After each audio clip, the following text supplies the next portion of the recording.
Bonjour à tous, aujourd'hui nous allons débuter une série de vidéos sur les points de base au crochet pour pouvoir commencer à crocheter sans difficulté, sans se tromper sur l'endroit où l'on doit piquer le crochet, etc. etc. Je vais tâcher au fur et à mesure de vous montrer en même temps comment on lit le diagramme. Comment on lit un diagramme par rapport au point qu'on va faire. Aujourd'hui, je vous propose de commencer par la maille serrée qui est très facile à réaliser quand on débute au crochet, qui permet de faire de belles écharpes, des petites pochettes, des choses comme ça, et qui fait partie des points très très souvent utilisés au crochet. Donc, pour ce faire, j'ai pris une laine assez grosse pour qu'on puisse bien voir ce qui se passe pendant qu'on crochette. Donc, c'est pour ça que j'ai un crochet assez gros également. C'est un crochet 7 mm.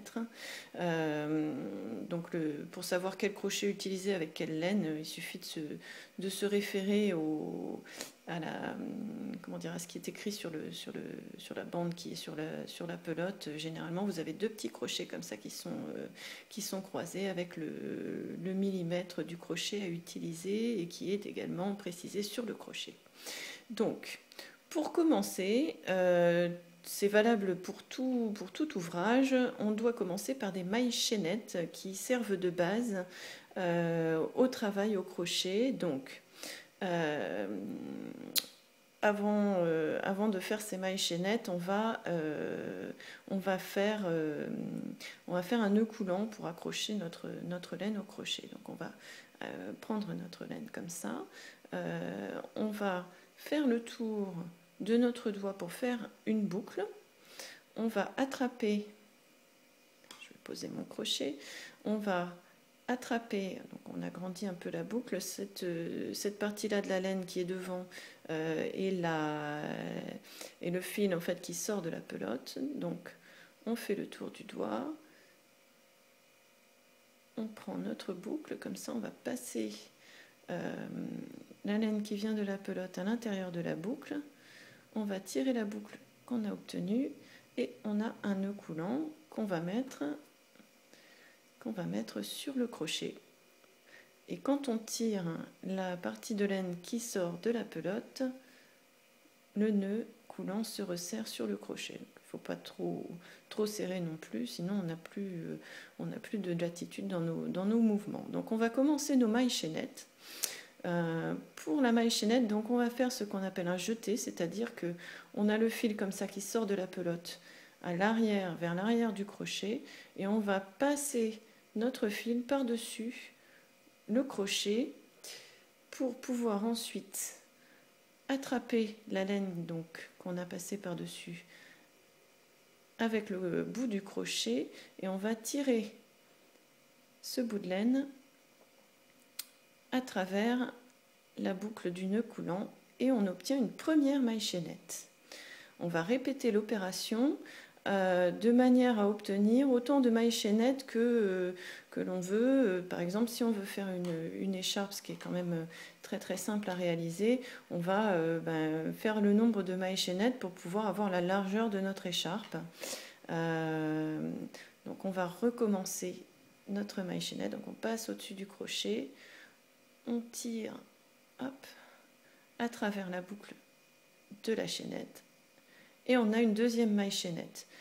On recommence, on passe un jeté, donc ça s'appelle comme ça, on passe le fil du jeté à travers la boucle, une troisième maille chaînette. Donc je vous propose d'en faire 10 pour que ça prenne pas trop de temps sur la vidéo.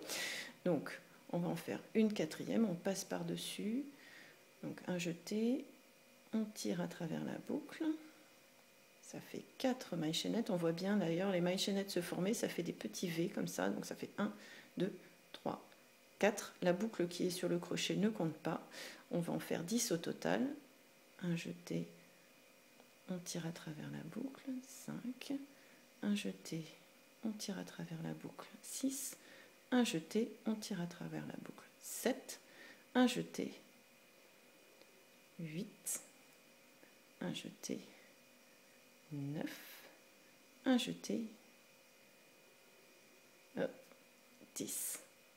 Voilà, donc on a nos 10 mailles chaînettes qui, sur un diagramme, je vais tâcher de le faire assez gros pour qu'on voit bien, sont représentées par des petits ronds, qui ne sont pas remplis. Donc ça fait, là ce qu'on vient de faire, oh, mon stylo ne marche pas, ce qu'on vient de faire c'est 1, 2, 3, 4, 5, 6, 7, 8, 9 et 10. Voilà, on a nos 10 mailles chaînettes de représenter comme sur le diagramme.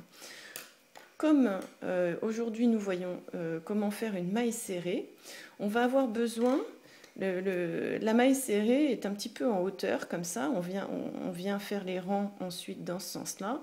Donc pour pouvoir faire notre première maille serrée, on va faire ce qu'on appelle une maille libre, qui est exactement la même chose qu'une maille chaînette, qui va venir se mettre ici pour rattraper le niveau par la suite. Donc on va reprendre notre ouvrage, on repasse, donc on refait un jeté et on fait une dernière maille chaînette qui en fait s'appelle une maille libre. Donc elle est ici pour tourner. Donc on la voit bien ici, elle est là.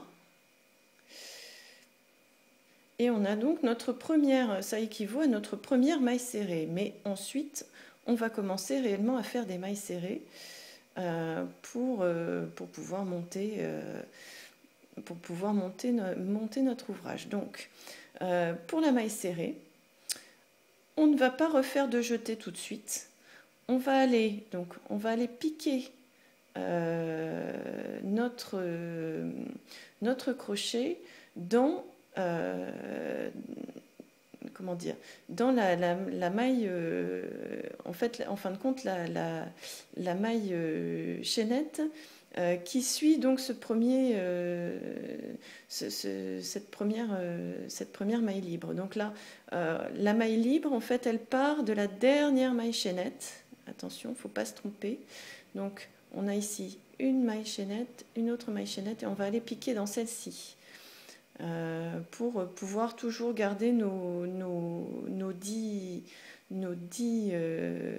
mailles et ne pas agrandir ou rétrécir l'ouvrage. Donc on va aller piquer le crochet dans le petit V ici. Je vais pousser la feuille pour qu'on puisse bien voir que ce soit sur fond. Donc on a ici, hop, la dernière maille chaînette, la maille libre, et on va aller piquer notre crochet dans cette maille ici. Donc il est bien passé au travers. On va à ce moment-là faire un jeté, tirer le fil qu'on a passé par-dessus le crochet à travers la maille chaînette. On va refaire un jeté. Et là, on a 2 boucles sur le crochet. On va tirer notre fil à travers les 2 boucles sur le crochet. Donc on voit que là, on commence à changer de direction et on a notre première maille serrée. On va recommencer dans la maille chaînette suivante. Donc on pique le crochet dans la maille chaînette. On attrape en fait le fil qui est à l'extérieur là. On pique notre crochet.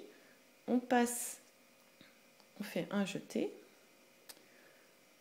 On tire à travers la boucle de la maille chaînette. On refait un jeté et on tire à travers les 2 boucles qui sont sur le crochet. Et on répète. Donc, non, il n'y a pas de jeté. Donc, on pique dans la maille chaînette suivante. On tire un jeté. On tire le fil du jeté à travers la maille chaînette. On refait un jeté. On tire à travers les 2 boucles. Donc on recommence la maille chaînette suivante. Il ne faut pas se tromper et pas repiquer dans la même ou sauter une maille chaînette. Donc on a notre petit V, on pique au milieu du petit V, on tire le fil, donc c'est toujours le fil qui vient de la pelote, à travers la maille chaînette, un jeté, on tire à travers les 2 boucles. Non, pas de jeté décidément. Donc on pique à travers la maille du crochet, la maille de la maille chaînette, on tire le fil, un jeté, on tire à travers les deux boucles sur le crochet. On pique dans la maille chaînette, on tire, on fait passer notre fil comme ça par-dessus le crochet, on le tire à travers la maille chaînette, un jeté, on tire à travers les deux boucles du crochet. On attrape la maille chaînette suivante, on pique dans la maille chaînette, on tire le fil qu'on a passé par-dessus à travers la maille chaînette, un jeté, on tire à travers les deux boucles. Donc là, il nous reste 2 mailles chaînettes à faire. On pique dans la maille chaînette suivante, on tire le fil, un jeté, on tire le fil du jeté à travers les deux boucles.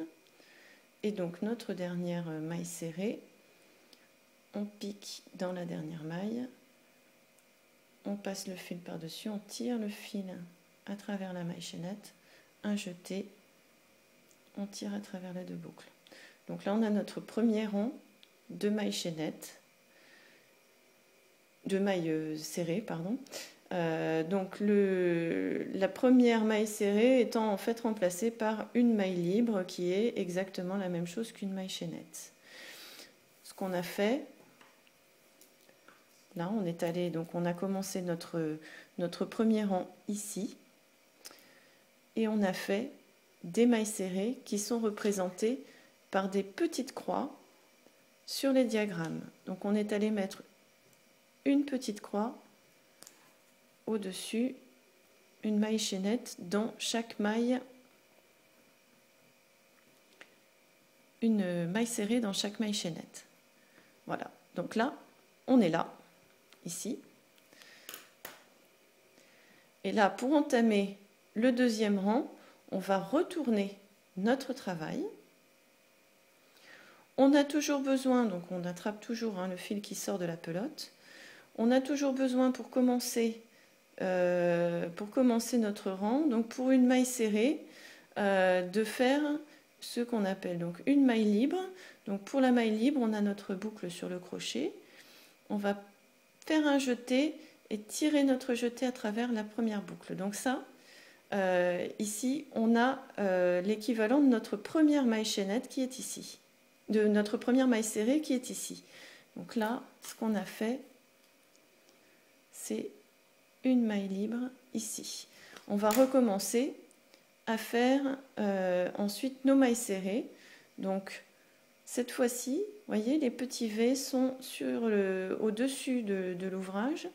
Et ici, on voit les trous. Alors il faut bien faire attention cette fois-ci pour le deuxième rang de piquer le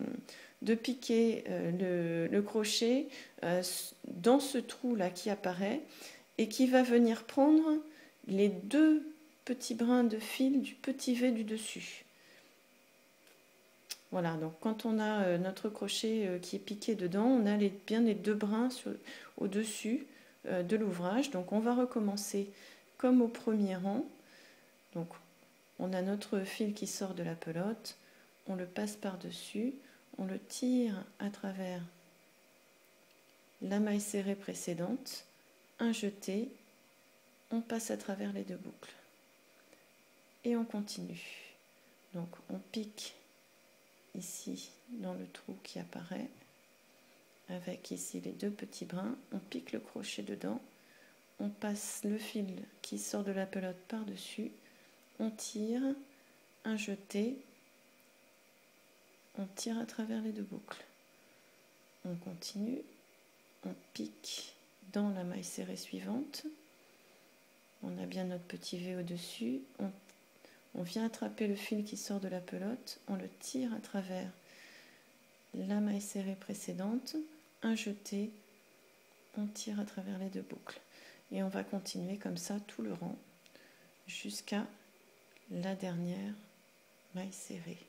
Jeté, on tire à travers les 2 boucles, on pique, on a bien nos 2 petits brins, on tire le fil qui vient de la pelote pour faire une deuxième boucle, un jeté, on passe à travers les 2 boucles, on pique, on a les 2 petits brins, on tire le fil à travers le point, un jeté, on tire à travers les deux boucles, on pique, on passe le fil de la pelote par-dessus, hop, c'est échappé, donc on pique, on tire, on a deux boucles, un jeté, on passe à travers les deux mailles, on pique dans la maille suivante, hop, on passe le fil par-dessus, donc on a bien toujours nos deux petits brins, on tire le fil, un jeté, et voilà. Et alors là, on arrive au bout du rang, et on arrive au niveau de la maille libre qu'on avait fait au premier rang, c'est-à-dire celle-ci, c'est qu'on a fait nos mailles serrées au-dessus de chaque maille serrée. Voilà. Et là, on arrive ici. Donc ici, nous, ce qu'on veut, c'est garder toujours nos rangs de 10 mailles serrées. Oups, je suis décalée. Donc voilà, donc on a fait tout ça. Et on arrive ici, mais il nous manque ici une maille. Donc il faut aller chercher, piquer dans la maille libre. Alors bon, la maille libre, elle est un peu plus serrée, mais on va aller piquer notre crochet ici dans la maille libre qu'on a faite tout à l'heure, voilà, et on a toujours bien nos deux petits brins. Alors je vais essayer de remontrer. Notre maille libre, elle est ici, voilà, et elle forme elle aussi un petit V, mais qui est un peu moins visible, donc il faut bien piquer le crochet dans cette maille libre. On a un petit brin ici qui vient derrière. Et donc on fait la même chose, on refait une maille serrée, donc on passe le fil qui sort de la pelote par-dessus le crochet, on tire ce fil à travers notre maille libre, on fait un jeté et on passe à travers les deux boucles. Donc là on commence à avoir un travail qui est bien droit, qui est bien rectangulaire, et pour attaquer le rang suivant, eh bien on recommence à nouveau. Donc on a de nouveau une maille libre à faire pour tourner. Donc là on a fait je continue mon schéma, on a fait notre dernière maille serrée, on est ici, et on va donc refaire une maille libre pour recommencer le rang suivant. Donc là c'était le rang 1. Ici on a commencé notre deuxième rang puisqu'on a retourné le travail. Donc là, c'était notre rang 2. Et ici, on commence notre rang 3. Voilà, qui est là. Donc, on refait un jeté. On tire à travers la boucle pour faire notre maille libre. Et ici, donc, on a l'équivalent de notre première maille chaînette. Donc, pour les mailles serrées, c'est toujours une maille libre pour tourner. Et on va aller non pas piquer ici, puisque là, c'est comment dire, l'espace qui est disponible parce qu'on n'a pas fait notre maille serrée, mais une maille libre pour tourner. Donc on va aller piquer, non pas là, mais là. Et on pique. Et voilà. Et on continue. Et voilà. Vous savez maintenant, donc on fait toujours bien attention d'avoir nos deux petits brins, vous savez maintenant faire des mailles serrées. Je vous dis à la prochaine fois. J'espère que ces explications auront été claires. N'hésitez pas à me poster des commentaires sur la chaîne YouTube de Tourniron ou sur le blog, sur la page Facebook, sur Twitter. Voilà. Je vous laisse et je vous souhaite un bon ouvrage au crochet.